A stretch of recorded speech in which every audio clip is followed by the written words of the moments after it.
안녕하세요. 늘 눈팅만 하다가 제 이야기를 써보게 될 줄은 몰랐어요. 하지만 다른 분들도 제 이야기를 듣고 같이 울고 웃으라고 써봅니다. 전 40대 중반 기혼 여성입니다. 다들 기구한 사연들이 많으시겠지만 아마 부모 없는 서름이 가장 클 거라고 생각해요. 저 역시 마찬가지로 어려서 엄마는 집을 나가시고 아빠는 병마와 싸우시다 돌아가셨죠. 다행히 큰아버지와 큰엄마가 저를 거두어 키워주셨기 때문에 부모님의 부재는 딱히 겪지 못하고 자랐어요. 저에게는 은인 같은 분들이죠. 어렸을 때부터 차별 없이 저를 키워주셨기 때문에 지금은 엄마 아빠라고도 부릅니다. 하지만 큰아빠와 큰엄마는 저에게 눈치를 절대 주지 않으셨지만 내심 어려서 혼자만의 슬픔은 늘 간직하고 살았던 것 같아요. 그래서 저도 모르게 성인이 된 지금까지도 남들 눈치를 좀 많이 보는 편이 되었죠. 그러던 중 저는 친구의 소개로 지금의 남편을 만나 결혼을 준비하게 되었어요. 아무래도 불안정한 가정 울타리에 있다가 온전히 내 가정을 꾸리는 것이 소원이었던 저는 너무 행복한 나날이었죠. 큰아빠와 큰엄마도 같이 좋아해 주셨습니다. 네가 어긋나지 않고 잘 자라줘. 너무 고맙다. 너네 아빠도 살아있어. 이 모습을 봤다면 기뻐했을 텐데. 뭐가 그리 급하다고. 큰아빠랑 큰엄마한테 제일 고맙죠. 그래도 저 이렇게 걷어주시고 학교도 다 보내주시고 아빠 엄마 아니었으면 지금 이 자리까지 오지도 못했을 거예요. 저 이렇게 곱게 키워주셔서 감사합니다. 잊지 않을게요. 정말로 늘 감사드려요. 아휴, 언제 이렇게 커서 결혼까지 한다고. 너 키우면서 그래도 하나도 힘들지 않았어. 유진이 네가 얼마나 마음이 여리고 착했는지. 오히려 엄마랑 아빠가 너 키우면서 배운 게 많아. 아무쪼록 결혼하게 되더라도 자주 와야 해. 막상 결혼을 한다고 하니 어려서 키워준 큰 부모님께 너무 고마운 마음뿐이었어요. 아무리 핏줄이라도 절 거두는 게 쉽지 않았을 텐데 지금도 매우 고맙게 생각하고 있어요. 그리고 저는 결혼을 준비하게 되었습니다. 하지만 예상하셨다시피 온전한 부모가 없는 저를 시어머니는 매우 싫어하셨어요. 아무래도 배운 게 없을 것 같다였고 친엄마가 살아있지만 어려서 도망갔다는 말에 그 집구석 알만하다며 저를 보기도 전에 싫다고 하셨죠. 마음은 아팠지만 제가 감당해야 될 무게라고 생각했어요. 어려서부터 쟨 엄마가 도망갔대라고 많이 들어왔기 때문에 익숙했지만 지금의 부모님이 사랑으로 키워주셨기 때문에 조금은 잊혀가고 있었어요. 하지만 결혼을 하면서 다시 한번 친엄마의 부재가 또 한번 상처가 될 줄은 정말 몰랐습니다. 시어머니는 뼛속까지 옛날 사람이었기에 그 엄마의 핏줄을 받았으면 똑같을 거라고 그렇게 단언을 하셨어요. 정말 슬펐죠. 난 걔 싫다니까. 지 엄마 도망간 것만 봐도 딱 보면 모르겠어. 네가 지금 콩깍지가 단단히 신 거지. 아무리 큰아버지네가 애를 거뒀다 하더라도 그게 진짜 핏줄이니? 따지고 보면 지 엄마 핏줄 닮았으면 애가 얼마나 천박할 거야, 안 그래? 엄마, 그렇게 말 좀 하지 마요. 안쓰럽게 생각 들지 않으세요?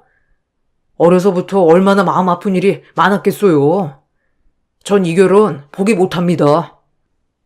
너도 버려놨다 아주. 그 요망한 년이 너까지 다 배려놨어.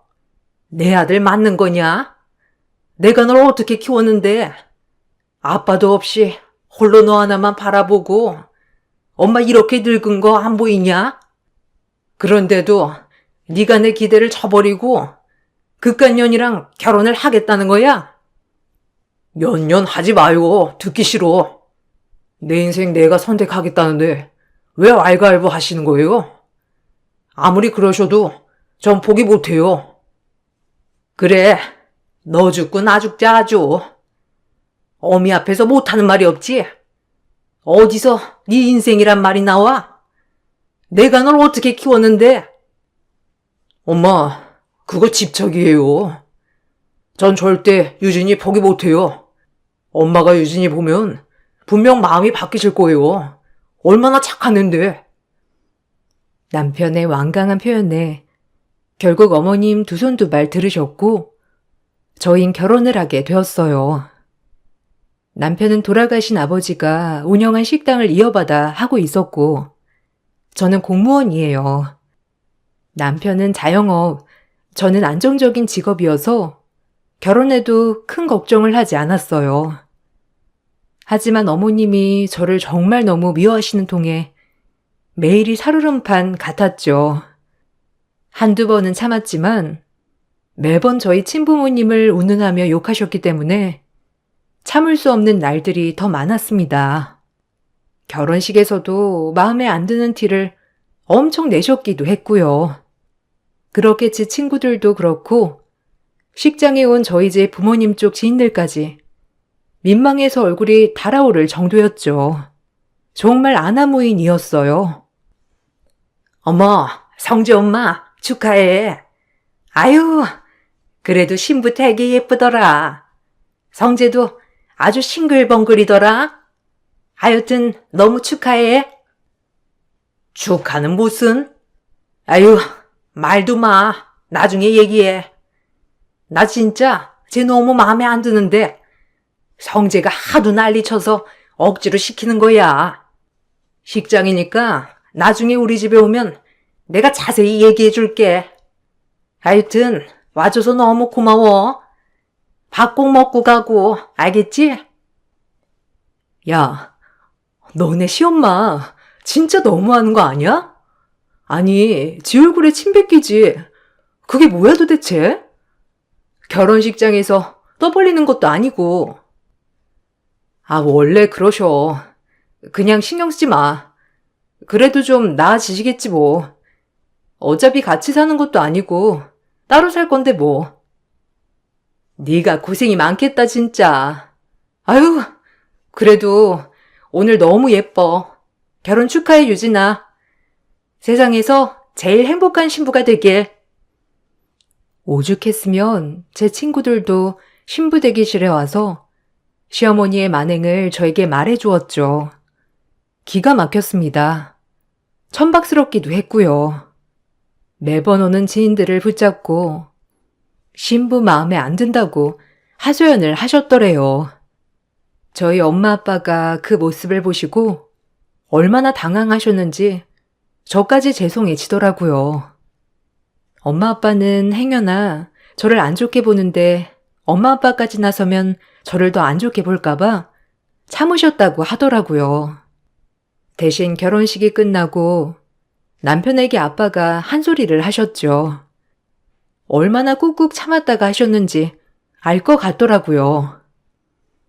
자네, 어머니가 유진이 안 좋게 보는 거 다 아는데 남편이 옆에서 중재 잘해줬으면 하네.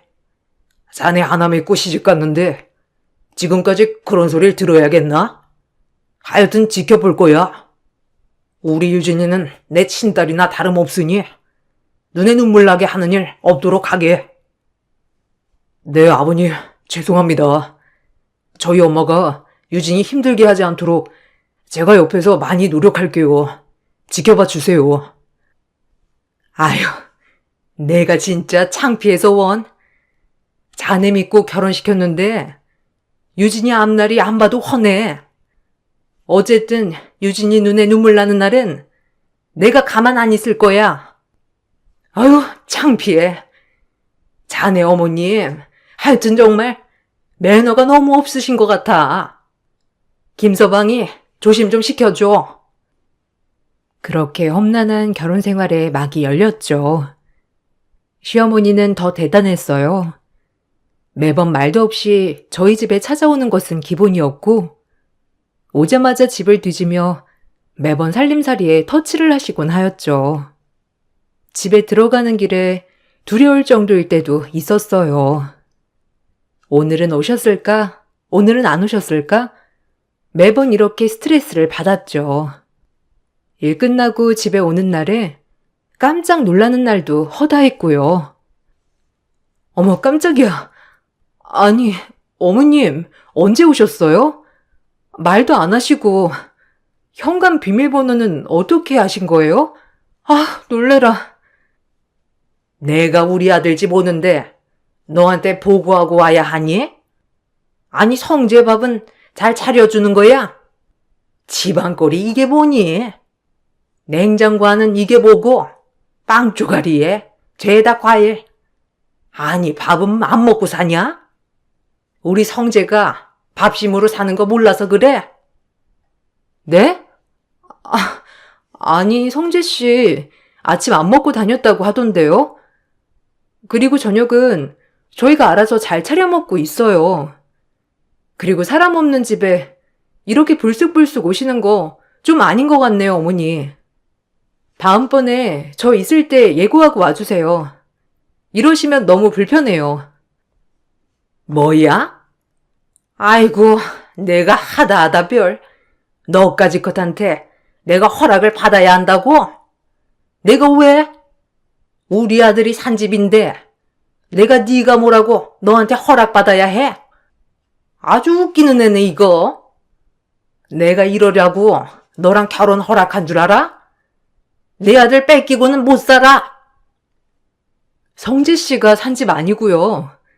엄연히 대출이라 저희들이 힘 모아서 갚고 있는 거고요.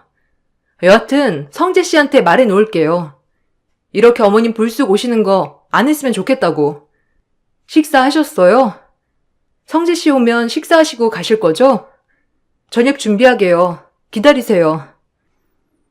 이렇게 매번 와서 제 속을 뒤집어 놓으셨죠. 그릇은 얼마나 뒤지셨는지 주방도 엉망이고 심지어는 제 옷장에 옷들까지 뒤져대셨습니다. 그리고 모든 것이 마음에 안 들다는 듯이 항상 꼬투리를 잡으셨죠. 따로 살아도 같이 사는 느낌이었죠. 이럴 바엔 같이 살아도 되겠다 싶을 정도였어요. 그리고 묘하게 그릇 위치나 옷 위치도 마음대로 바꿔 놓으셨어요. 정말 기가 찼죠.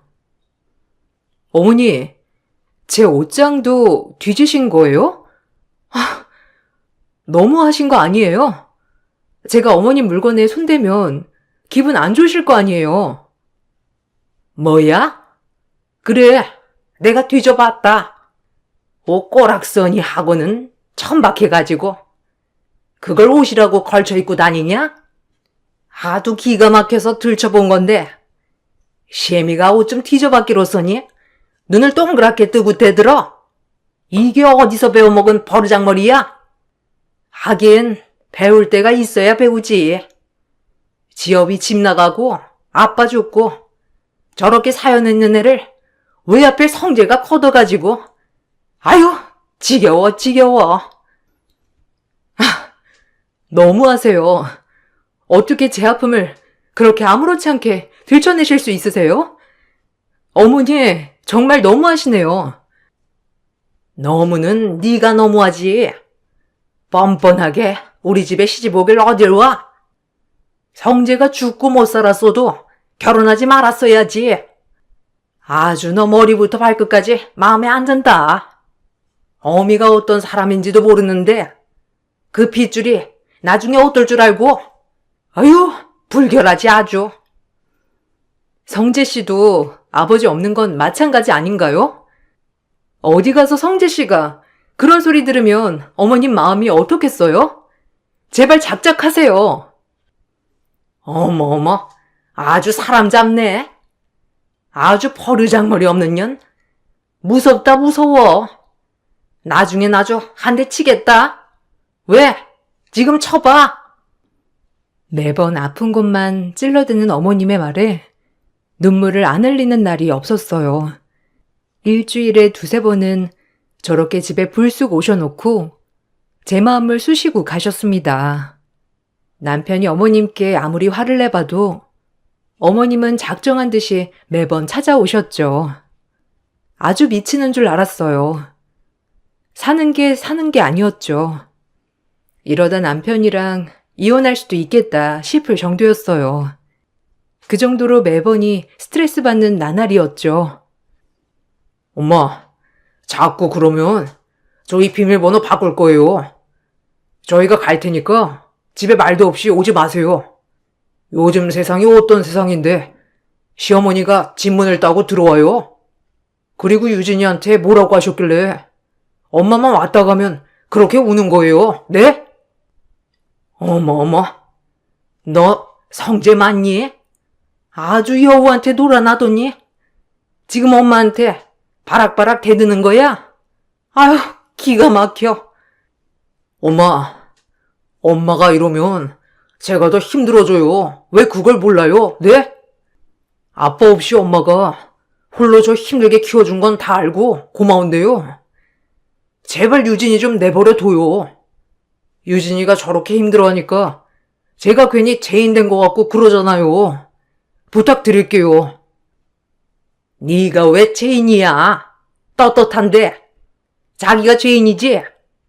엄마도 도망가고 팔자가 얼마나 세다는 거야? 아유, 무서워. 제가 나한테 얼마나 말대꾸를 하는 줄 알고나 그러는 거야? 나를 이제 치겠더라니까. 그런데도 네가 제 편만 드는 거야? 너도 참 편했다 아주. 하지만 시어머니는 그때뿐이었죠.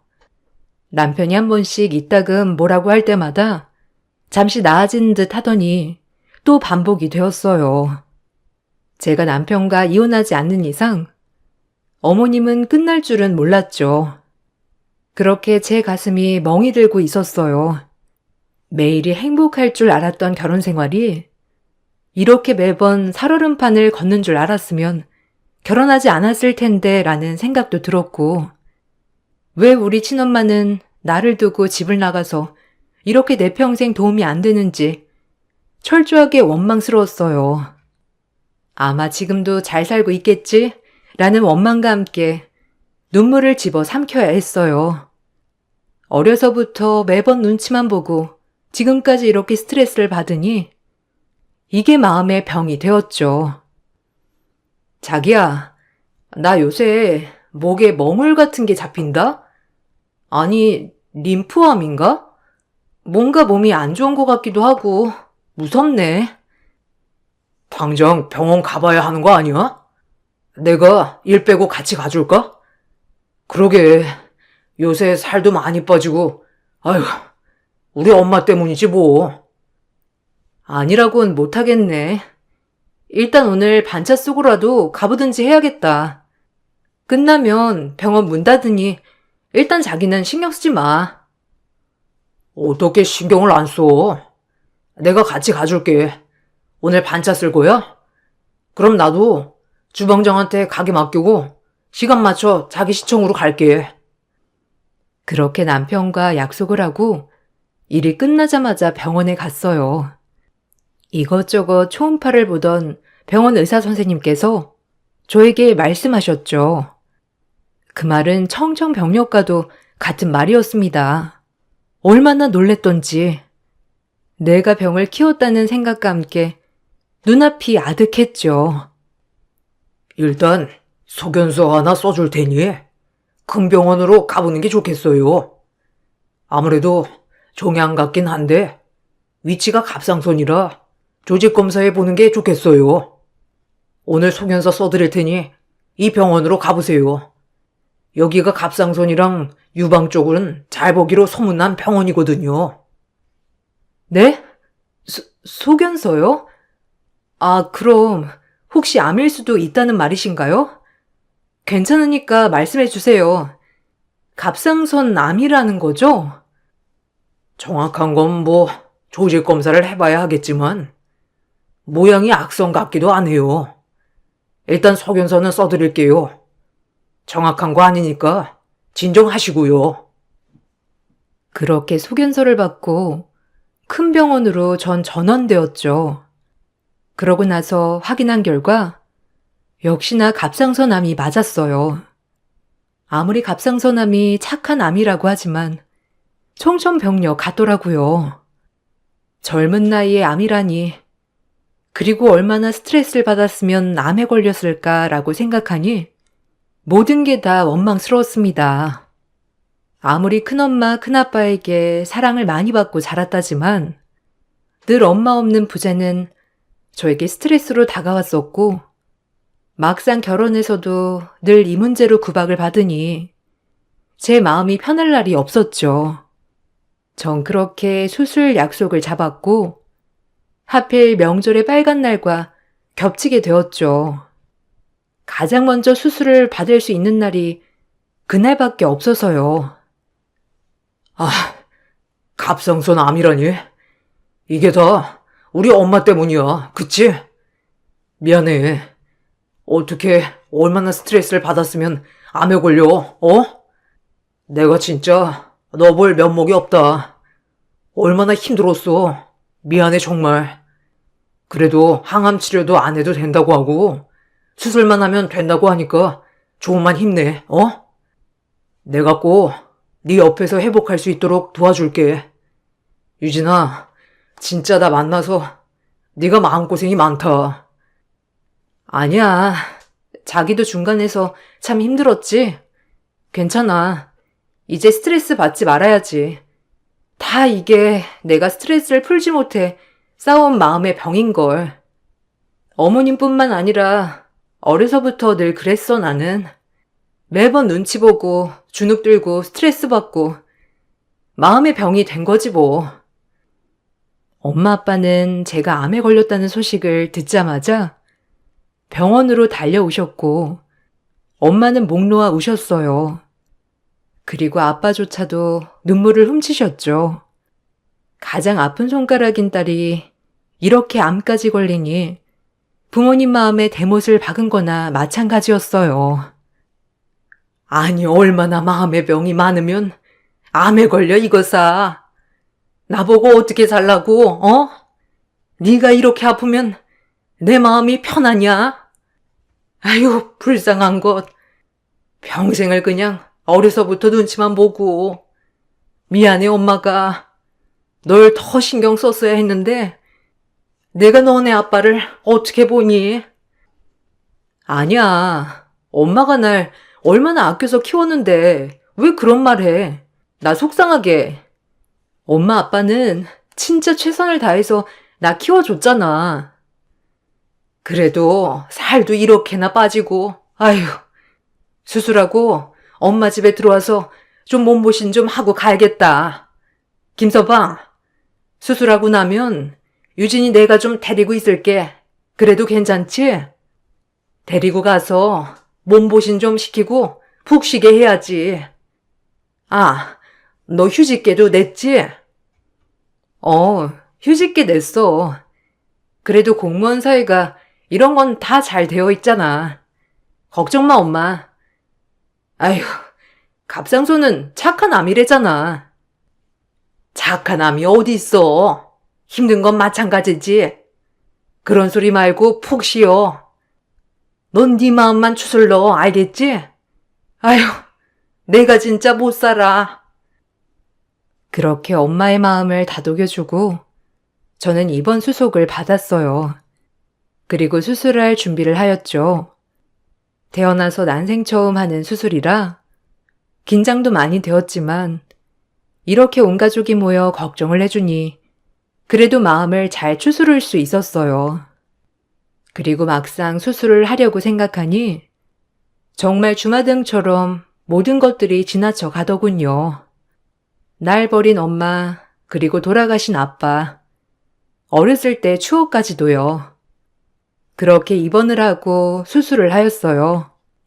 수술은 생각보다 일찍 끝이 났고 전 회복하러 입원실로 이동했어요. 그리고 막상 이렇게 병실에 누워있으니 별의별 생각이 다 들더라고요. 명절날이 되어 그래도 수술 때문에 들러보지 못한 시댁에 마음이 쓰였어요. 아니나 다를까 시어머니는 제가 병원에 있다는데도 불구하고 기어코 남편 차를 타고 병원에 들르셨죠. 남편에겐 저의 병문안을 간다고 하면서 말이에요. 남편은 처음에 어머니를 말렸지만 어머니가 한사코 간다고 하시는 바람에 결국 어머님을 데리고 왔어요. 그래도 며느리가 누워있는데 이런 전이나 이런 건 맛은 봐야지. 거기 어디냐? 나 좀 데리고 병원에 앞장서라. 엄마가 가보게요? 아니요. 그냥 음식만 싸주세요. 제가 전달해 줄게요. 유진이 지금 힘들어하는데 나중에 오세요. 며느리가 병원에 입원했다는데 나보고 뭐 가만히 있으라는 거야? 그래도 가야지. 앞장서 얼른. 전 좀 챙길 테니 시동 걸어라. 남편은 시어머니가 웬일이지? 라고 생각하다가 그래도 유진이가 아프니 마음이 약해지셨다고 생각했다고 하더라고요. 그래서 남편은 이제야 어머니와 유진이가 행복하게 지낼 수 있겠구나 생각하고 들뜬 마음으로 차 시동을 걸었다고 했죠. 그렇게 병실 문이 열리고 시어머니는 몹시 상기된 얼굴이었어요. 그 얼굴을 보고 저조차도 놀랐습니다. 너무 화가 난 표정이어서요. 아, 어머니 오셨어요? 제가 하필 명절에 수술하게 돼서 죄송해요. 혼자 명절 준비하느라 힘드셨죠? 그래도 여기까지 와주시고. 아이고, 아프다고 하더니 얼굴이 폈구나. 내 아들 돈으로 이렇게 1인실에서 발자 좋다 아주. 처음부터 끝까지 마음에 안 들어. 시어머니는 말이 끝나자마자 가지고 오신 동태전들을 제 얼굴에 집어 던졌습니다. 전 이게 무슨 일인지 어안이 벙벙해하며 전을 그대로 맞았죠. 남편은 그 모습을 보고 어머님한테 소리를 질렀고 전 망연자실했어요. 암수술한 며느리에게 전 귀싸대기라니요. 엄마, 미쳤어요? 도대체 뭐 하는 거예요? 유진이 걱정된다면서 지금 이렇게 속 뒤집어 놓으시려고 오신 거예요? 넌 닥쳐. 아주 마음에 안 든다 하니까 마음에 안 드는 짓만 하고 있어. 네가 뭘 그렇게 스트레스를 받았다고 유난이야? 뭐라고? 이 아줌마가 진짜 미쳤네. 당신 진짜 미쳤어? 지금 나한테 전 던진 거야? 그래, 당신은 원래 이런 사람이었지.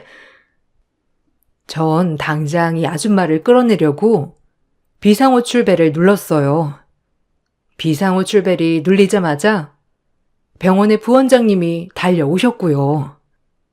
지금 이 모습을 보더니 눈이 돌았는지 시모의 기싸대기를 날렸습니다. 저 역시도 놀라긴 마찬가지였고요. 왜 부원장님이 어머머, 당신 미쳤어? 당신이 뭔데 내 뺨을 쳐? 어? 당신이 뭔데 내 뺨을 치냔 말이야? 인연이랑 한패야? 내 딸한테 무슨 짓이야? 배워먹지도 못한 년이? 어디서 내 딸에게 전을 집어던지고 이 난리야? 넌 더 맞아야 돼. 내 엄마라고 칭한 부원장이란 의사는 시어머니의 머리채를 잡고 흔들었죠. 전 너무 어안이 벙벙했어요. 시어머니도 제 친엄마라는 반응에 당황하여 그대로 머리채를 잡혀주었죠. 그리고 한참 그렇게 푸닥거리를 하고 나서 부원장 선생님 입에서 나온 말은 저를 아주 놀라게 했습니다. 제 남편도 아주 놀랐고요. 저조차도 놀라서 이게 무슨 일인가 싶었어요. 그리고 물었죠. 무슨 말이에요? 내 딸이라니? 지금 당신 입에서 나온 말이 무슨 말이죠? 아니, 그게 말이 되는 소리인가? 어떻게 된 거예요? 미안하다, 유진아. 너 환자로 올 때 처음엔 긴가민가 했어. 근데 너네 큰엄마, 큰아빠 얼굴을 보니 알겠더라. 내 딸이 우리 병원에 입원을 했다는 것을. 그리고 어떻게 말을 할까 계속 지켜봤어. 우리 딸이 갑상선 암이라니 너무 속상했기도 하고, 너희 아빠와 이혼하고 집 나가던 날 우리 유진이가 3살밖에 안 됐었지. 미안해. 도저히 아빠랑은 살 수가 없었어. 매일 술만 먹고 일도 하지 않는 너희 아빠와 갈라서게 되고, 아무것도 없는 내가 의사가 되기까지 이 많은 시간이 걸렸단다. 나중에는 널 찾고 싶어도 차마 용기가 나지 않았어. 초등학교 때 몰래 학교 가서 네 모습을 보기도 하고 그랬는데 미안해. 엄마 용서해 주겠니? 어안이 벙벙했죠. 친엄마라니, 아니 친엄마가 의사였다니 너무 혼란스러웠죠. 그리고 시어머니는 저희 친엄마가 이 큰 병원 부원장이라고 들으니 태도가 돌변했어요. 뺨까지 맞아놓고 말이죠. 아주 우스웠습니다. 그 점에선 아주 고소했어요. 아니 그럼 당신이 우리 유진이 친엄마인가요? 아유 어쩐지 가끔 유진이가 고급져 보일 때가 있던데. 그럼 그게 다 의사 핏줄을 물려받아서 그런 거군요. 전 유진이 시엠이에요. 뭔가 오해가 있으신 것 같은데 제 말 좀 먼저 들으시고, 다 오해이니 진정하시고 제 말 좀 들어보세요. 저는 유진이가 혹시라도 명절을 잊은 게 아닌가 싶어서 그런 거랍니다, 의사 선생님. 당신이 시어머니라고? 내가 유진이 남편이랑 하는 얘기도 다 들었어. 엄마 없다고 얼마나 얘를 쥐잡듯이 잡았던 거야? 아휴, 미안하다 유진아.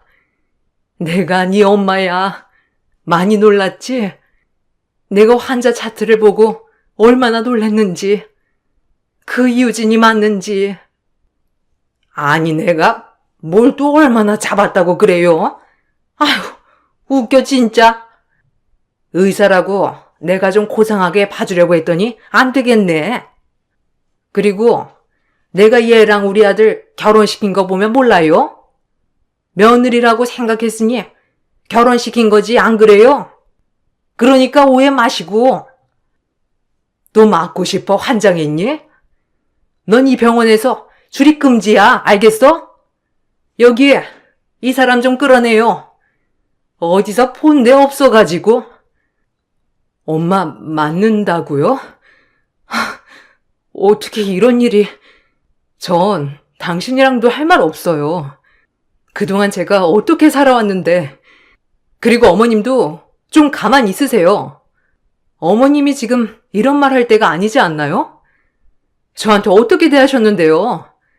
늘 항상 엄마 없다고, 본데 없다고, 불결하다고 하셨으면서 이제 와서 지금 그러는 거예요? 진짜 꼴 같지도 않네요. 둘 다 나가주세요. 저 정말 지금 혼란스러우니까. 엄마, 나가. 지금 이게 뭐 하는 짓이야? 아픈 사람 병실에 와서. 진짜. 엄마 정말 가지가지 한다. 죄송해요. 미안해, 유진아. 유진아, 정말 미안해. 엄마가 중간중간 큰아빠네한테 연락도 하고 너 찾으려고 얼마나 노력을 했는데, 그땐 엄마가 능력이 너무 없어서 널 데리고 오지 못했어. 큰아빠네가 널 키우는 게 너한테도 환경적으로 나을 것 같았고. 근데 후회했어.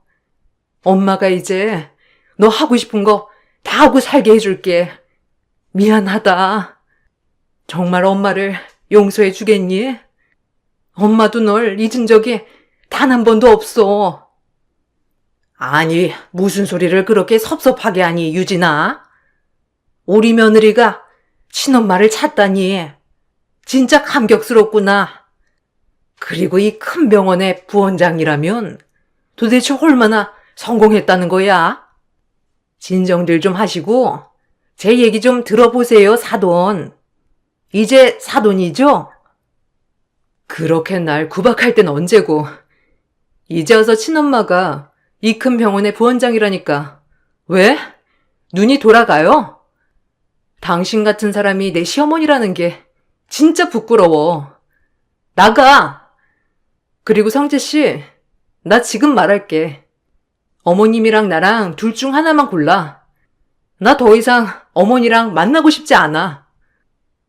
저는 남편에게 그렇게 통보를 하고 이제 친엄마와의 관계를 마무리 지어야 할 것 같았어요. 친엄마는 저에게 애원했죠. 절 잊은 적이 단 한 번도 없다는 그 말이 얼마나 가슴이 아팠는지. 그리고 친엄마는 시어머니를 내쫓았어요. 남편도 너무 놀라서 더 이상 말이 없었고요. 그리고 그날 저와 친엄마는 못다한 이야기를 많이 나눴습니다. 혼자서 저를 데려오기 위해서 악자같이 공부한 나날들, 공부하며 아르바이트 했던 날들 때문에 저를 돌볼 수 없었다는 얘기들, 그리고 지금이라도 꼭 엄마 노릇을 하고 싶다고도 했고요.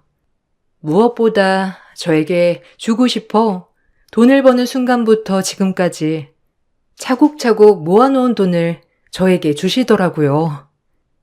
자그마치 그 돈은 8억이었습니다. 남들에겐 큰 돈이 아닐 수도 있지만 그 돈보다도 친엄마의 저를 생각해줬다는 마음, 저를 잊지 않았다는 그 마음이 가슴을 울렸어요. 그리고 저를 키워주신 큰아빠와 큰엄마가 한달음에 달려오셨죠.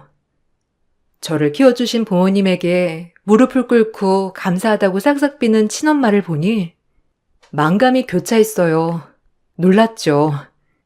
그리고 그런 엄마를, 큰엄마와 큰아빠는 그래도 제가 친엄마를 찾았다는 마음에 오히려 제 마음을 더 신경 써 주셨어요.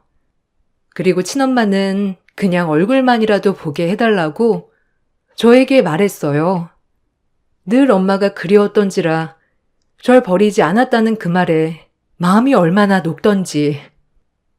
내가 그동안 엄마를 얼마나 보고 싶었는데, 큰엄마랑 큰아빠가 엄청 잘해주셨지만 그래도 친엄마가 날 버리고 갔다는 그 응어리, 그래도 이렇게 날 잊지 않고 찾아줘서 고마워요. 그리고 나 친딸처럼 키워줘서 고마워요, 큰아빠 큰엄마. 고맙습니다.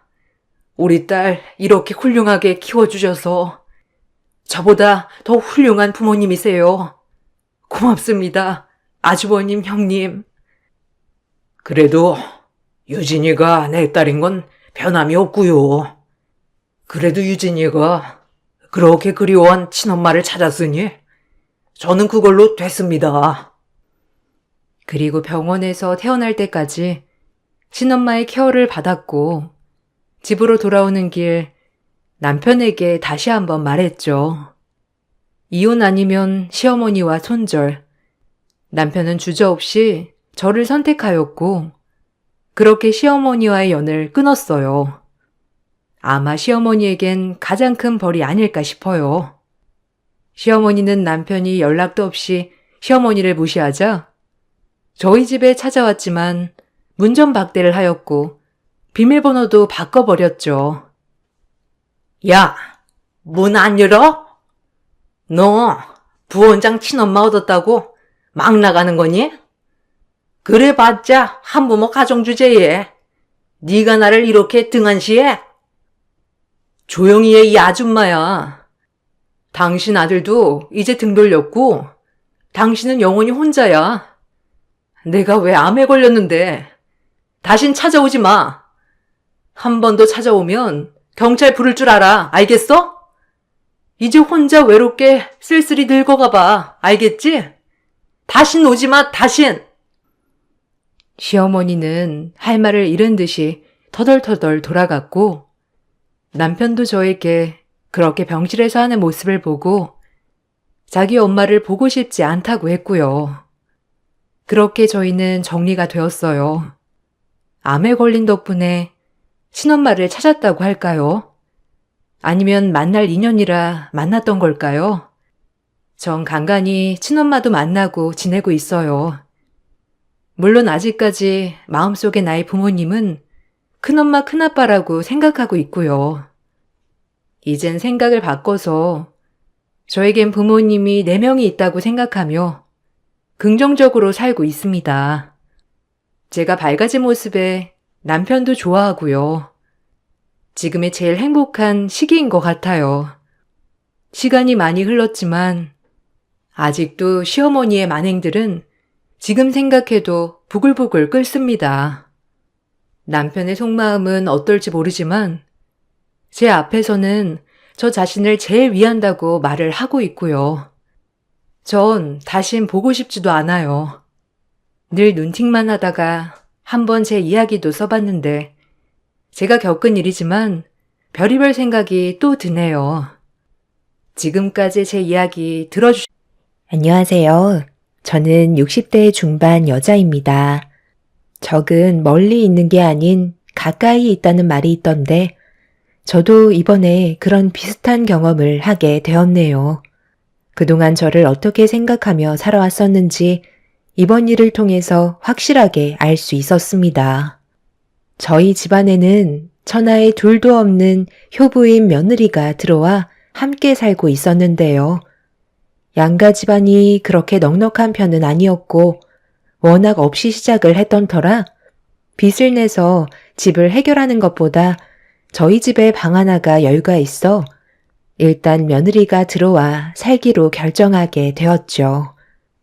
이것도 제가 먼저 의견을 낸 게 아닌 제 아들과 며느리가 선택한 거라 받아들이게 되었습니다.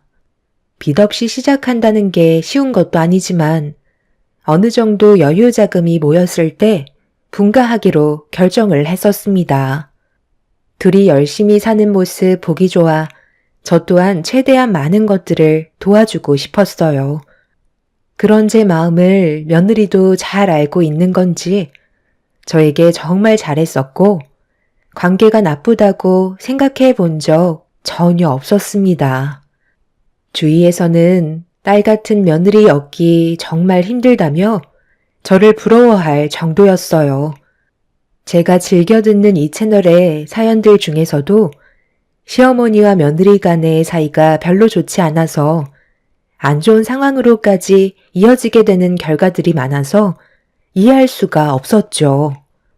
같이 웃으면서 사는 게 어려운 것도 아닌데 왜 이렇게 서로 헐뜯고 사는 건지 알 수 없었습니다. 그런데 저에게도 생각지도 못한 일들이 눈앞에 펼쳐져서 상당히 당황스러웠네요.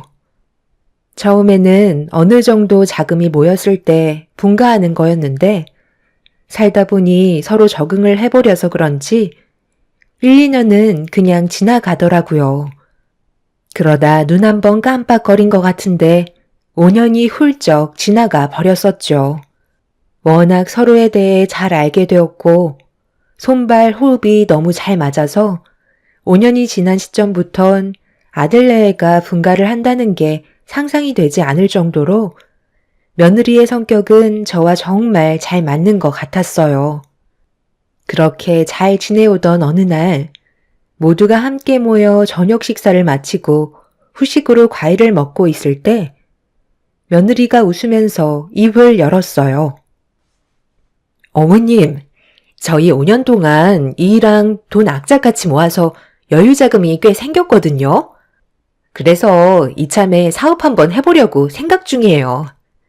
그런데 저희끼리 결정하는 것보다 아버님, 어머님 의견도 들어보고 싶어서요. 원래 계획대로라면 여유자금 생겼을 때 분가하기로 했었지만 솔직히 그럴 필요성을 잘 못 느끼겠어요. 아버님, 어머님께서 너무 잘해주시고 저도 이 생활에 완전 적응이 돼버려서 따로 나와 새롭게 다시 시작한다는 게 쉽지 않을 것 같거든요. 그래서 차라리 그동안 모은 돈으로 사업을 해보는 게 어떨지 고민이 되더라고요. 이 사람이랑 대화하다 보니까 저와 같은 생각을 하고 있더라고요. 5년 동안 모은 돈으로 빚 없이 제대로 된 집 하나 마련하는 것도 아닌데 차라리 그 돈으로 사업을 해서 좀 더 삶의 질을 향상시키는 게 좋을 것 같다는 결정을 하게 됐어요. 나야 반대할 이유가 뭐가 있니? 너희들이 어떤 결정을 하던 우리는 언제나 뒤에서 응원해 줄 거고 뭐든 잘 됐으면 하는 바람이다. 그래서 어떤 사업을 할 건데? 쉽게 벌은 돈도 아니고 둘이 힘들게 땀 흘려서 벌어모은 돈이니 뭐든 신중하게 진행했으면 좋겠다. 너희들이 다니던 회사도 꽤 오래돼서 안정적인 월급이 들어오잖아. 아들내외는 이미 사업에 대해 진지한 고민을 하고 있었는지 앞으로의 방향성을 다른 시각으로 바라보고 있는 것 같아 보였어요. 열심히 벌은 돈으로 집을 구하는 게 아닌 사업을 시작하는 것도 나쁘지 않은 방법이긴 하지만 걱정이 되긴 했었죠. 자칫 미끄러지기라도 한다면 적자를 면하지 못할 테고 그렇게 된다면 결국 빚이 생기는 거기 때문에 최대한 신중할 필요가 있었습니다. 며느리는 걱정하지 말라고 정말 잘할 수 있다는 자신감 넘치는 목소리로 저희 부부를 안심시켜 주었어요. 아무래도 아들 내외는 아이가 태어나면서부터 좀 더 돈에 대한 욕심이 생긴 듯 보였습니다. 앞으로 자식한테 들어갈 돈이 적지 않기 때문에 여러 가지로 생각이 많아 보였어요.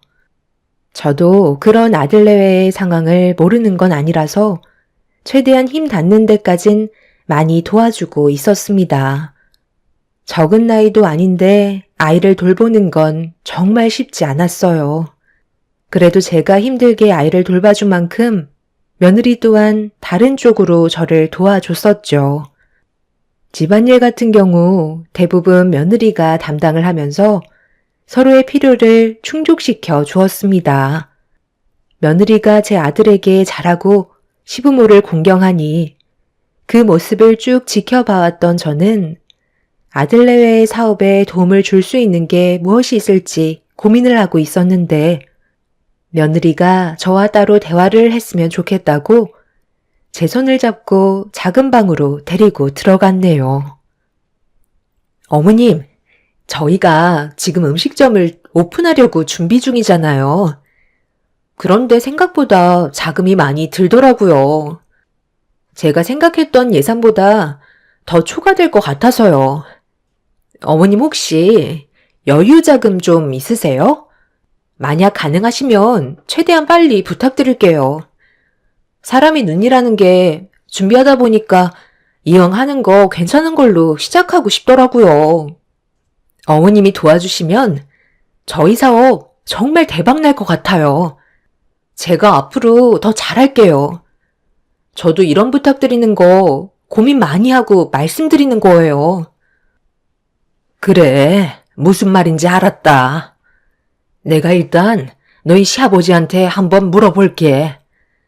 나도 돈이 얼마나 있는지 정확하게 확인을 해봐야 알 것 같아서.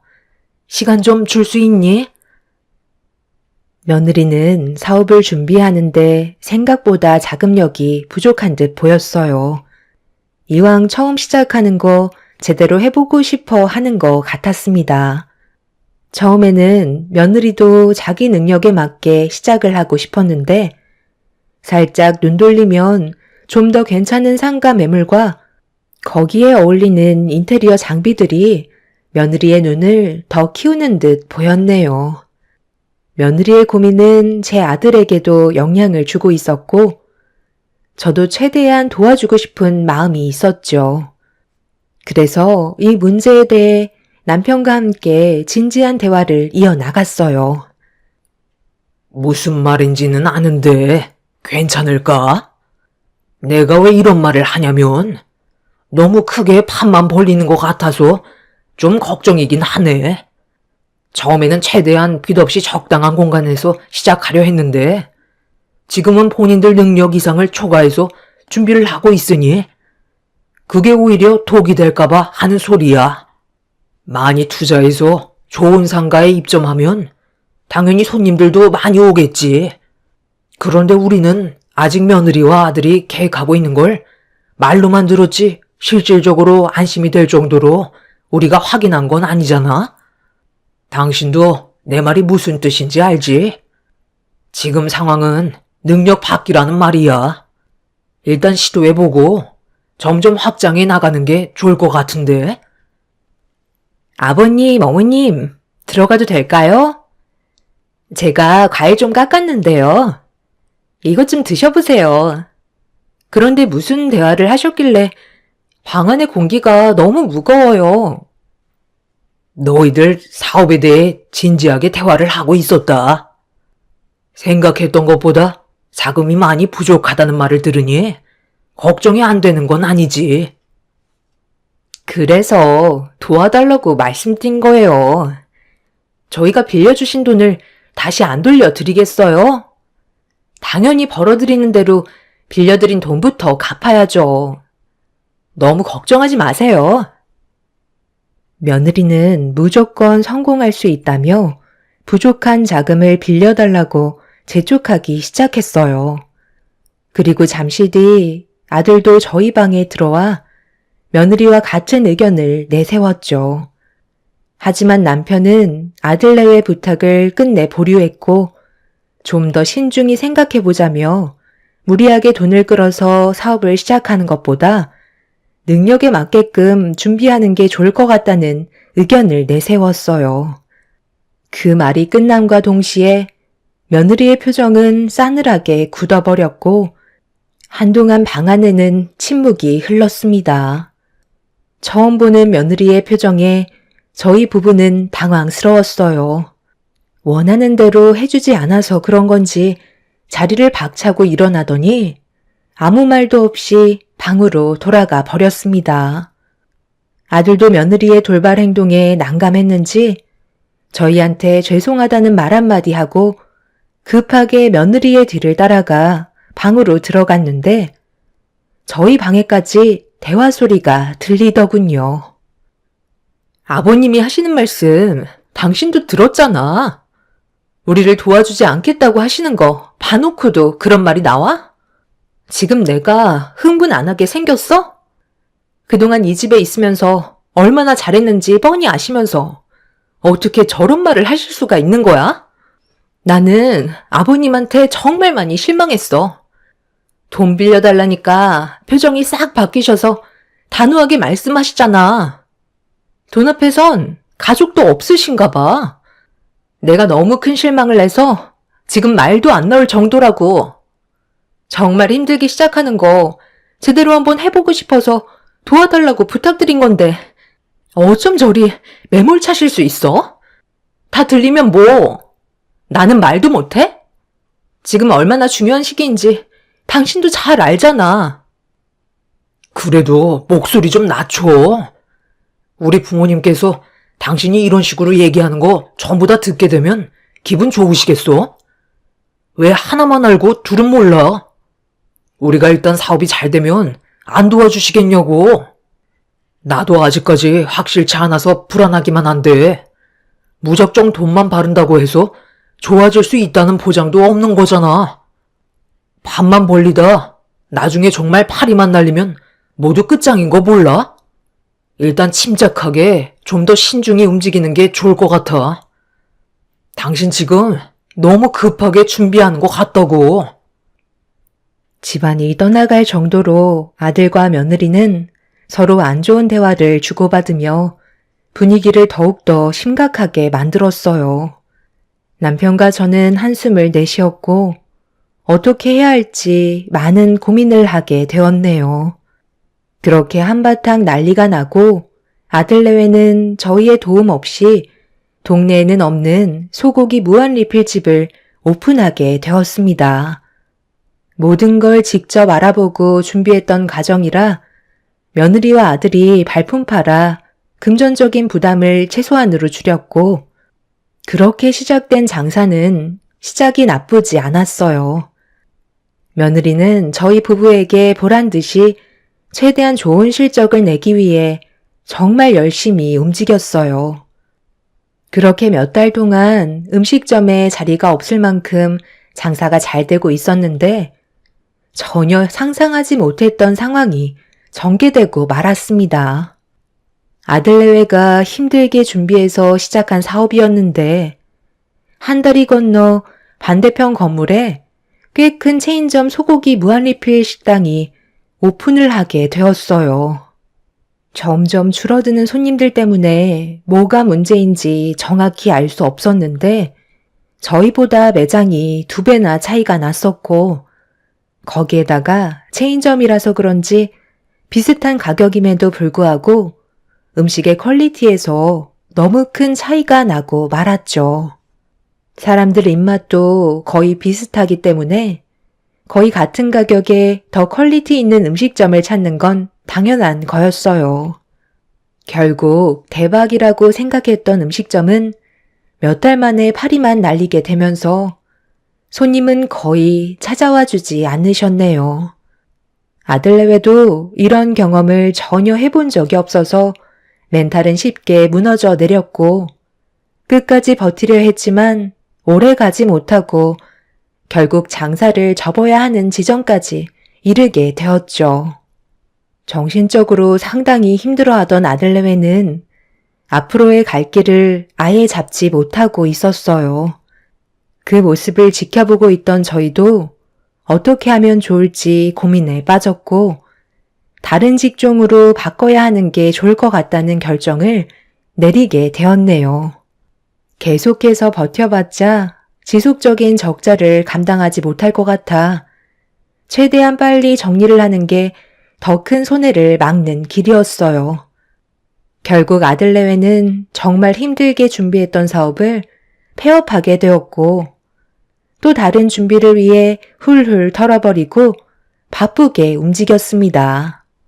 가만히 있어봤자 바뀌는 건 없다는 걸 잘 알기 때문에 정신적으로 힘들지만 내색할 만큼의 여유가 없었어요.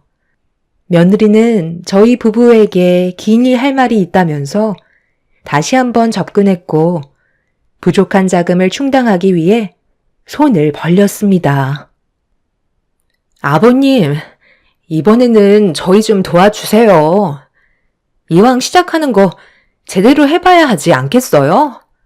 저번에는 저도 전혀 예상하지 못했던 일이라 결국 폐업하긴 했지만 이번만큼은 확실할 것 같아요. 저희도 체인점으로 시작하는 게 좋을 것 같다는 결정을 내렸거든요. 이번에 적자가 상당해서 대출을 많이 받아야 하는데 경제적으로 도움을 주시면 정말 열심히 할게요. 어느 정도의 가능성을 보셨잖아요. 저희가 이번만큼은 확실한 걸 준비했거든요. 남녀노소 누구나 좋아할 만한 거라 망할 일은 없을 것 같아요. 위기 때 도와주셔야 진정한 가족인 거잖아요.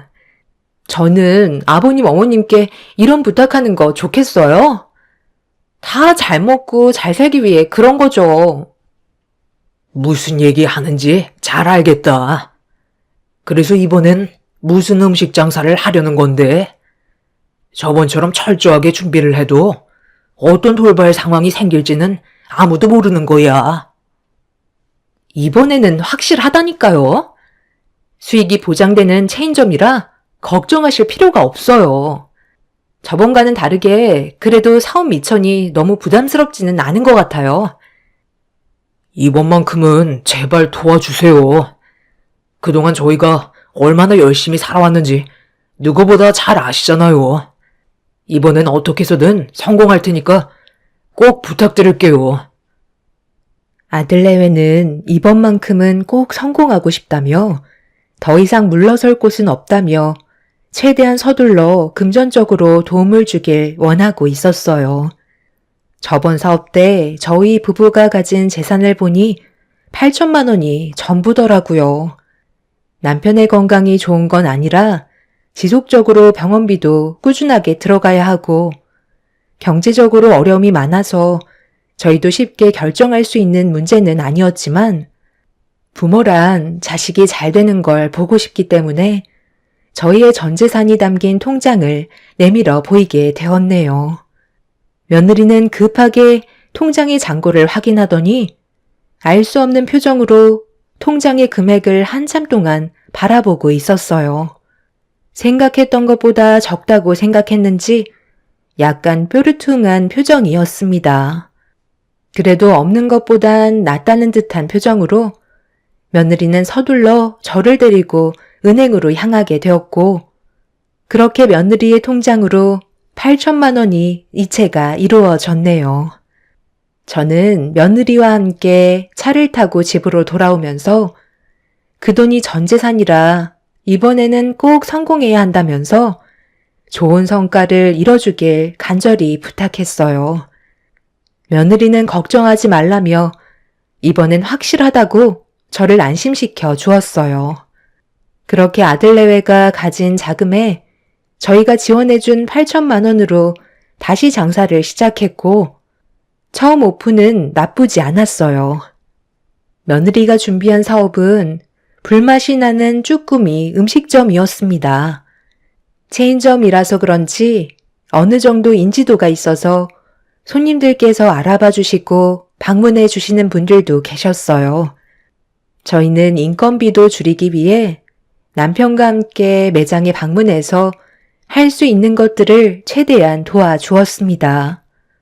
그렇게 몇 달 동안 고생을 하면서 장사가 점점 잘 되다 보니 몸이 좋지 않은 남편은 무리가 왔는지 쉴 수밖에 없었어요. 저도 손주를 돌봐야 하는 몸이라 많은 시간을 식당에 있을 수가 없었죠.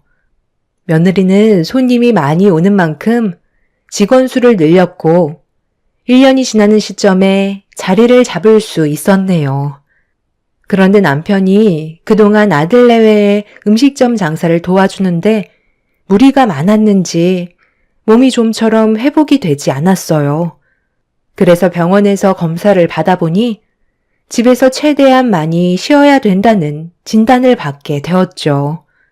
그리고 지속적인 관리를 위해 병원을 자주 내원해야 되는 여러 상황들이 생겨서 아들내외가 장사를 끝내고 집에 들어왔을 때 저희가 빌려줬던 자금의 일부분을 좀 받아야 할 것 같아 며느리와 따로 자리를 만들어 대화를 이어나갔어요. 그런데 며느리의 표정이 좋지 않았죠. 어머님, 지금이 얼마나 중요한 시기인지 아세요? 자칫하다가는 한순간에 미끄러질 수 있다고요. 돈 1, 200이 문제가 아니라 앞으로 혹시 모를 일을 대비해서 충분히 자금을 모아놔야 하는데 어머님한테 또 그 돈이 들어갔다가 무슨 일이라도 생기기라도 하면 골치 아파지잖아요. 그리고 지금 장사가 잘 돼 보여도 저희가 따로 손님들께 투자하는 것들도 있기 때문에 그렇게 많이 버는 것도 아니에요. 병원 다니시는 건 이 카드로 하시고요. 만약 현금이 필요하시면 그때그때 매장에 오셔서 저희한테 돈을 타서 쓰세요. 아니면 제가 집에 들어왔을 때 달라고 하시던가요. 저니까 아버님, 어머님 챙겨드리는 거예요. 남들은 이렇게까지 신경 써주지도 않는다고요. 솔직히 제가 처음에 돈 좀 빌려달라고 했을 때 아버님께서 반대하셔서 얼마나 서운했었는지 알아요?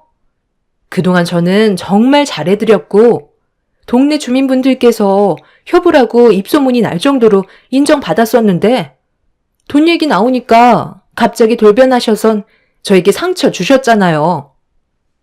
그건 뭐든 신중한 게 좋은 거고 처음으로 시작하는 사업인데 너무 많은 자금이 들어가니까 걱정돼서 하는 말이었지. 벌써 1년이 훨씬 넘은 일인데 그걸 아직까지 마음에 두고 있었던 거야? 그래도 그때 너희들한테 빌려주지 않고 가지고 있길 잘한 건 맞는 거잖아. 그래서 너희들한테 안 도와줬니?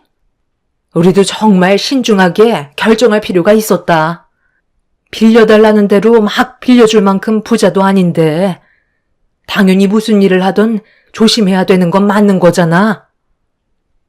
어찌됐든 지금 당장 1,000만 원 이상의 돈을 드릴 수는 없어요.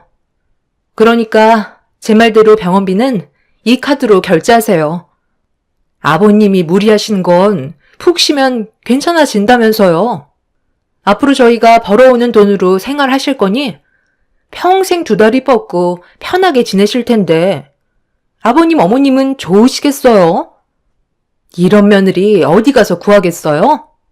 그러니까 앞으로 저한테 잘하세요.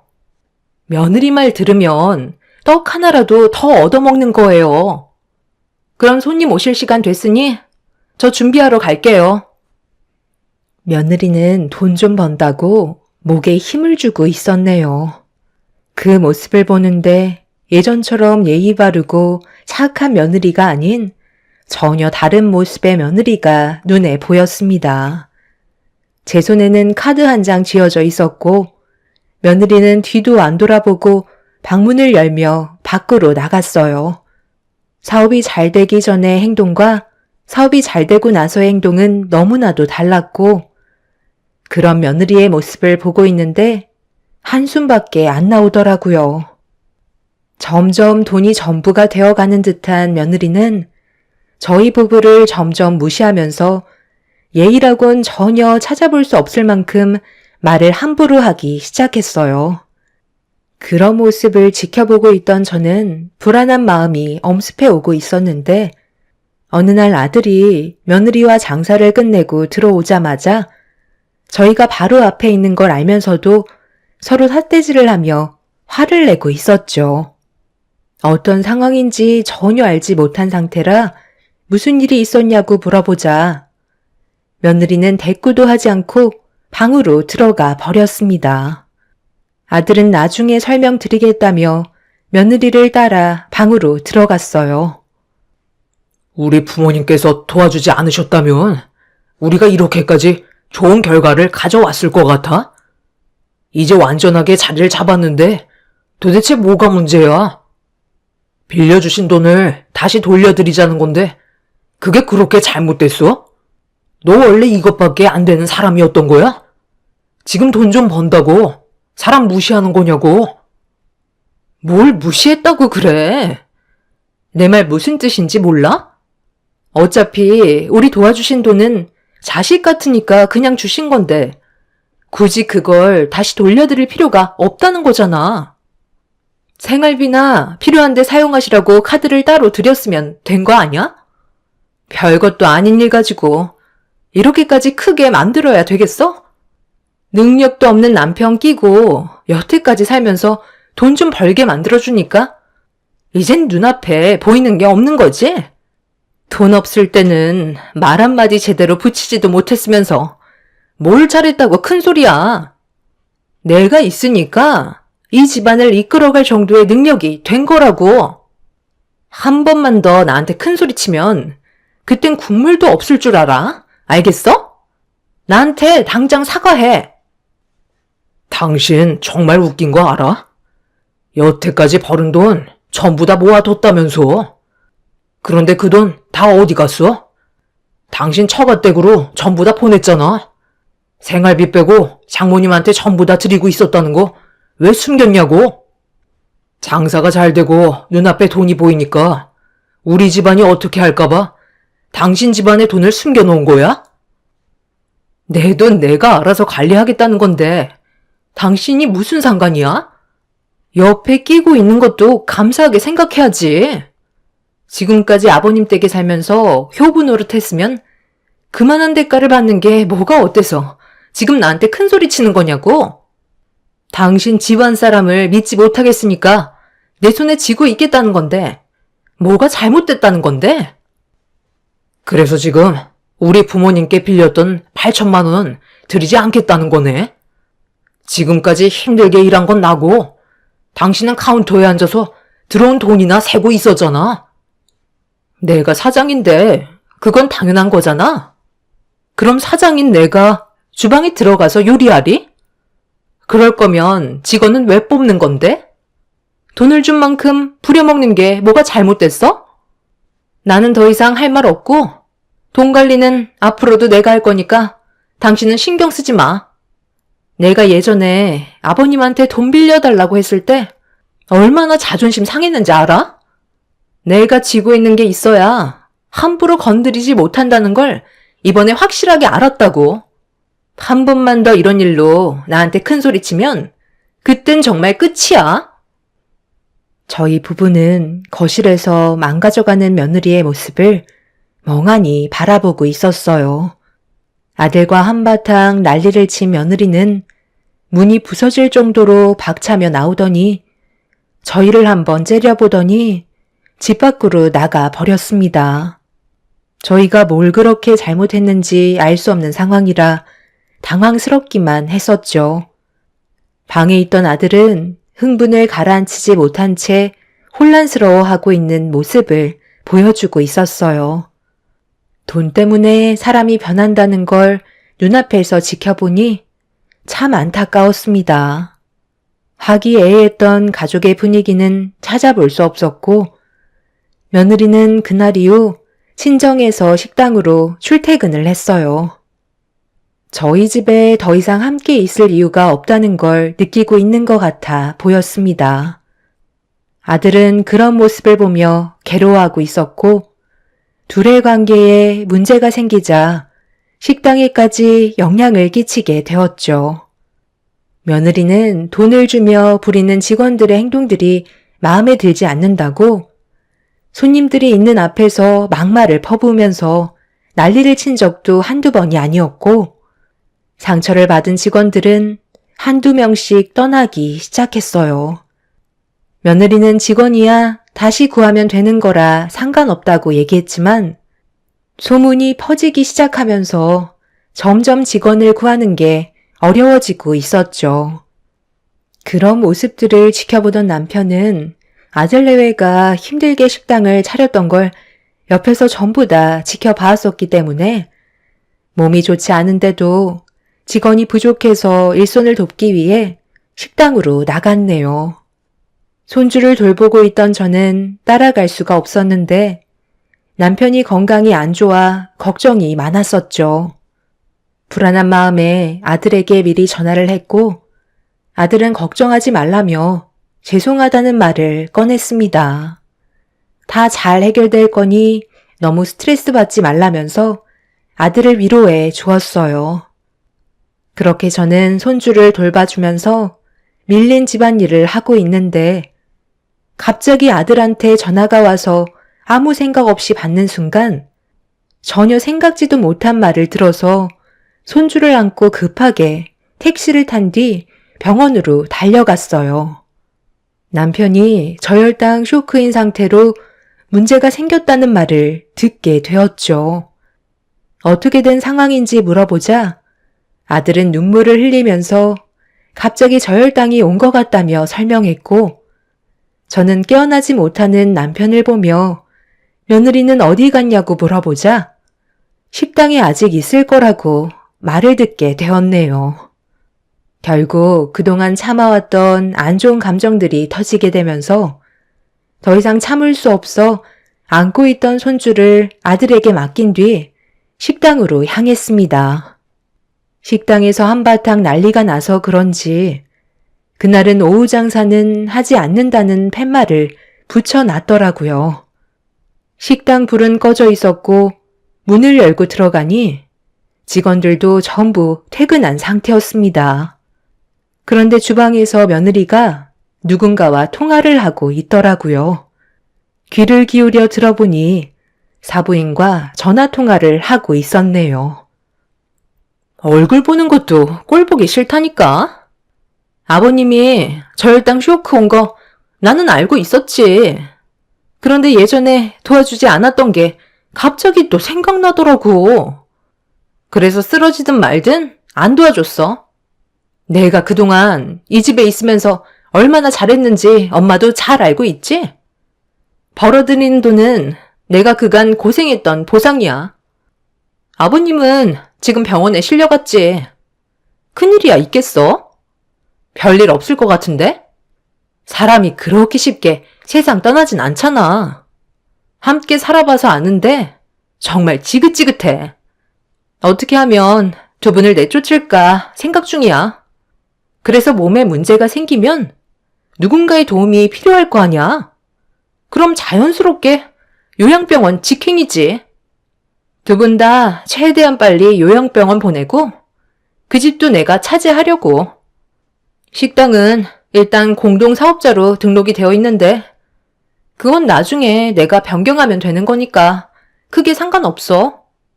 지금은 일단 두 분을 최대한 빨리 내쫓아 버리고 싶어. 집에 들어가면 맨날 보는 그 얼굴 얼마나 꼴 보기 싫은데. 꼴랑 8천만 원 빌려준 거 가지고 엄청 생색낸다니까. 벌만큼 최대한 벌었다가 그 이랑도 이혼하려고. 위자료까지 전부 받아서 차라리 내 자식이랑 함께 사는 게 속 편할 것 같아. 돈이 많아지니까 사람들이 눈에 쌍심지를 켜고 덤벼들려 한다니까. 내가 그래서 엄마한테 돈을 전부 다 맡겨두는 거야. 내가 벌은 거 남한테 줄 순 없잖아? 저는 며느리가 통화하는 모습을 보고 경악을 하고 말았어요.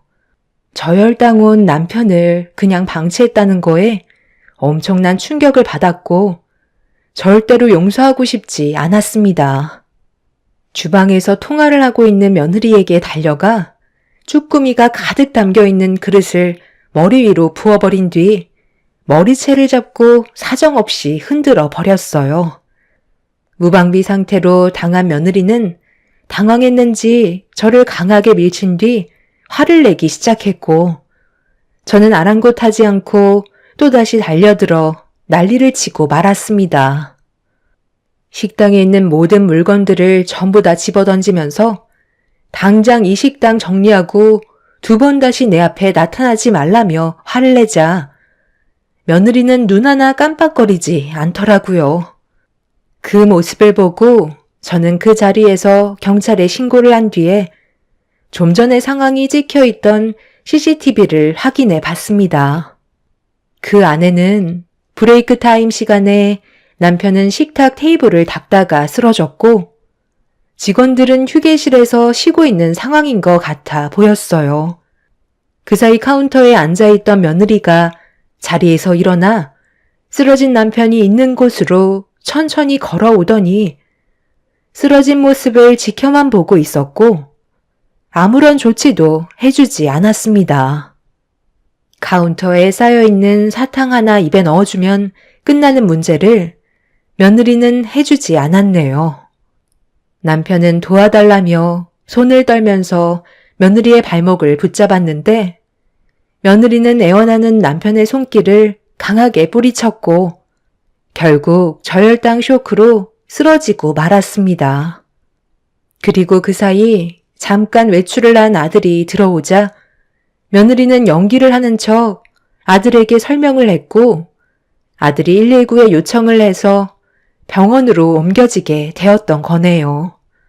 이런 상황이 전부 다 찍혀 있었다는 걸 잊고 있던 며느리의 얼굴은 사색이 되었고 CCTV에 담겨있던 내용을 전부 지우려고 달려들길래 며느리를 막아서며 몸싸움은 더욱더 격하게 벌어지고 말았어요.